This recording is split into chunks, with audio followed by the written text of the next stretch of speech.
যতদূর চোখ যায় শুধুই ধ্বংসস্তূপ। এক সময় এখানে এক সমৃদ্ধ নগরী ছিল। ইসরায়েলি বর্বরতার সাক্ষী হয়ে দাঁড়িয়ে আছে এই ধ্বংসস্তূপ। পৃথিবীর মানচিত্রে গাজা এখন এক ধ্বংসপ্রাপ্ত নগরীর নাম। ধ্বংসস্তূপ আর জীবন বাঁচানোর লড়াই, দুই দহন বুকে নিয়েই ফিলিস্তিনের অবরুদ্ধ গাজা উপত্যকা দাঁড়িয়ে আছে। প্রতিদিনই বোমা পড়ছে, নির্বিচারে হত্যাকাণ্ডের শিকার হচ্ছেন গাজার বাসিন্দারা। তবে গাজাবাসীর মরেও শান্তি নেই। মরার পর তাদের কপালে আরও দুঃখ থাকে। প্রিয়জনকে শেষবারের মতো বিদায় জানাতে গিয়েও তাদের বিপদে পড়তে হয়। কাফনের কাপড়ের সংকট যেমন আছে, তেমন আছে জানাজার জায়গার অভাবও। কখনো আবার জানাজা দেবেন, দাফন সম্পন্ন করবেন, তেমন লোকের অভাবও দেখা দেয় এই উপত্যকায়। আবার সব আয়োজন করে জানাজায় দাঁড়ানো গেলেও স্বস্তি নেই, কারণ সেখানেও পড়তে পারে ইসরায়েলি বোমা। এত বোমা, বুলেট, বারুদের গন্ধ পেরিয়ে আজও যারা গাজায় টিকে আছেন তাদের জীবনও দুর্বিষহ।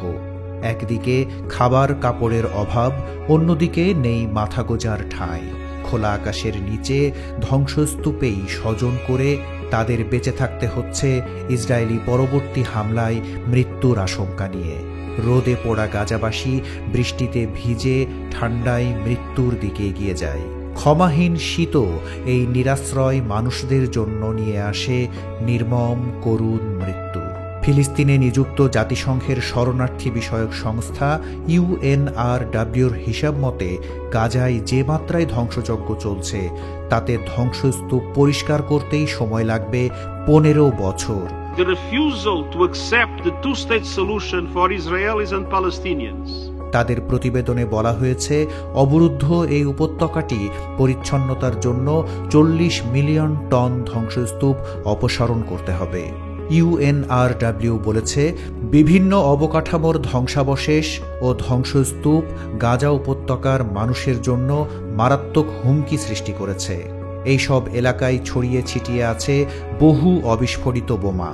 সেই সাথে ক্ষতিকারক বিভিন্ন রাসায়নিক পদার্থ ছড়িয়ে ছিটিয়ে আছে গাজার অলিতে গলিতে।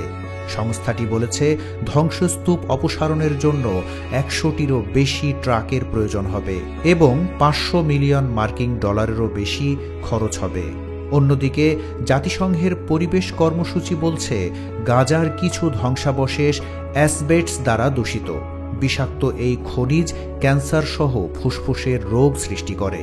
সংস্থাটি আরও বলেছে, গাজার ভবনগুলোর ধ্বংসাবশেষের নিচে বিপুল সংখ্যক মানুষের দেহাবশেষ চাপা পড়ে আছে। আনুমানিক 23 লাখ টন ধ্বংসাবশেষ দূষিত, যা থেকে নানা রোগ সৃষ্টি হতে পারে। বিশ্ব স্বাস্থ্য সংস্থার হিসেবে গত বছরে গাজায় তীব্র শ্বাসযন্ত্রের সংক্রমণের শিকার 10 লাখ মানুষ। 2023 সালের 7 অক্টোবর ইসরায়েলে নজিরবিহীন হামলা চালিয়েছিল ফিলিস্তিনের স্বাধীনতাকামী সশস্ত্র ইসলামিক গোষ্ঠী হামাসের যোদ্ধারা। হামলা চালিয়ে 1200 ইসরায়েলি নাগরিককে হত্যা ও 250 জনকে জিম্মি করে তারা। এরই জের ধরে ওই দিন থেকে অবরুদ্ধ গাজা ভূখণ্ডে বর্বর ও নৃশংস হামলা শুরু করে ইসরায়েলি বাহিনী। ইসরায়েলে হামলা ও অভিযানে সম্পূর্ণ ধ্বংসস্তূপে পরিণত হয়েছে গাজা। উপত্যকাটির বেশিরভাগ ভবন বিধ্বস্ত হয়ে মাটির সাথে মিশে গেছে। ভয়াবহ যুদ্ধের চিহ্ন বয়ে এখনও ক্ষতিগ্রস্ত ও কোনো রকম দাঁড়িয়ে থাকা কিছু ভবন রয়েছে। যদিও জাতিসংঘ কিংবা বিশ্ব গণমাধ্যম কোথাও গাজার প্রকৃত ধ্বংসযজ্ঞের চিত্র উঠে আসছে না। বাইরে থেকে যা দেখা যায়, গণমাধ্যমের ফুটেজে যেটুকু দেখে বিশ্ব চোখ, তার চেয়ে গভীর ক্ষত ইসরায়েল গাজার বুকে এঁকে দিয়েছে।